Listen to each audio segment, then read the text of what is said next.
Jemaat Tuhan Shalom, kami bersuka cita dan bersyukur untuk menyapa jemaat Tuhan lagi di hari yang baru, kemurahan yang baru, berkat yang baru bagi kita semua. Di masa-masa seputar Natal ini, kembali kita akan merenungkan firman Tuhan di dalam tema yang berhubungan dengan Natal, tetapi juga kisah-kisah agung seputar Natal. Kali ini saya ingin membacakan firman Tuhan dari Lukas pasal 1 ayat 30 sampai yang ke-34 yang berkata, kata malaikat itu kepadanya, jangan takut hai Maria, sebab engkau beroleh kasih karunia di hadapan Allah. Sesungguhnya engkau akan mengandung dan akan melahirkan seorang anak laki-laki, dan hendaklah engkau menamai dia Yesus. Ia akan menjadi besar dan akan disebut anak Allah yang maha tinggi, dan Tuhan Allah akan mengaruniakan kepadanya tahta Daud bapa leluhurnya, dan ia akan menjadi raja atas kaum keturunan Yakub sampai selama-lamanya, dan kerajaannya tidak akan berkesudahan. Perhatikan bagian berikut ini. Kata Maria kepada malaikat itu, bagaimana hal itu mungkin terjadi karena aku belum bersuami? Yang menjadi bahan menarik untuk direnungkan adalah pertanyaan Maria setelah dia mendengarkan firman yang diucapkan melalui malaikat yang datang kepadanya. Bagaimana hal itu mungkin terjadi? Saya melihat pertanyaan yang disampaikan oleh Maria ini adalah pertanyaan yang merupakan ekspresi keluguan, kewajaran, tetapi juga sebuah upaya untuk mencari kebenaran. Bagaimana hal itu mungkin terjadi?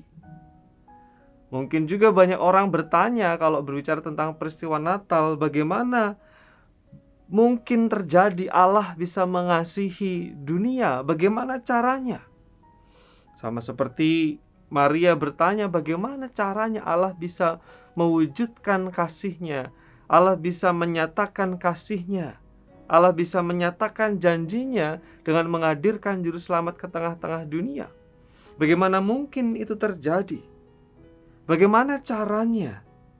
Ini adalah pernyataan dan sekaligus pertanyaan yang mewakili pertimbangan-pertimbangan akaliah manusiawi, pertimbangan-pertimbangan dan pemikiran logis bagaimana caranya. Dan kadang-kadang pertanyaan itu tidak bisa dijawab dengan jawaban dan pikiran manusia. Tetapi Allah bukan manusia. Kasih Allah sempurna, dan kasih Allah akan menemukan caranya, bagaimanapun itu caranya. Love will find the way. Kisah Natal adalah berkaitan dengan cara Allah mengasihi manusia.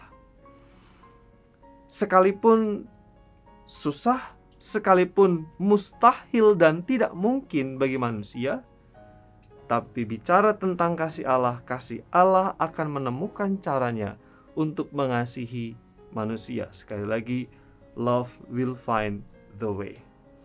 Firman Tuhan dilanjutkan melalui malaikat yang datang kepada Maria di dalam ayat yang ke-35.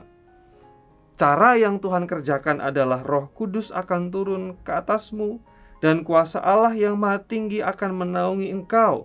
Sebab itu anak yang kau lahirkan akan disebut kudus, anak Allah. Ketika Maria bertanya, bagaimana mungkin itu terjadi? Caranya bagaimana, malaikat?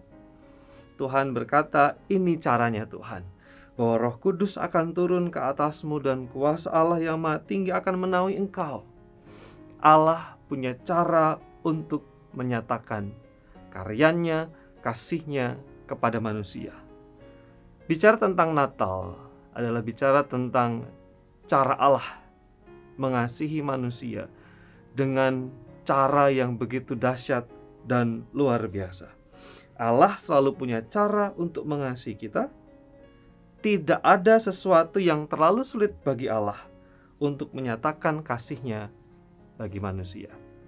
Natal berbicara tentang cara Allah mengasihi manusia. Oleh karena itu, wajiblah kita bersyukur, memuji Tuhan, mengangkat pengagungan, hati yang diliputi dengan sukacita di masa-masa Natal ini, karena sungguh Allah telah menemukan kita dengan caranya. Mari kita berdoa dan bersyukur di pagi hari ini, jemaat yang terkasih. Bapa kami mengucap syukur untuk kasih dan kemurahan-Mu, karena Allah sungguh luar biasa. Dengan keagungan, kemegahan kasih Allah telah menjangkau manusia dengan cara yang dahsyat, menggetarkan, dan ajaib. Hati kami melimpah dengan sukacita dan ucapan syukur bagi Allah. Sungguh layaklah seperti malaikat kami bernyanyi dan memuji kemuliaan bagi Allah di tempat yang maha tinggi. Dalam Yesus Kristus kami berdoa dan bersyukur. Amin.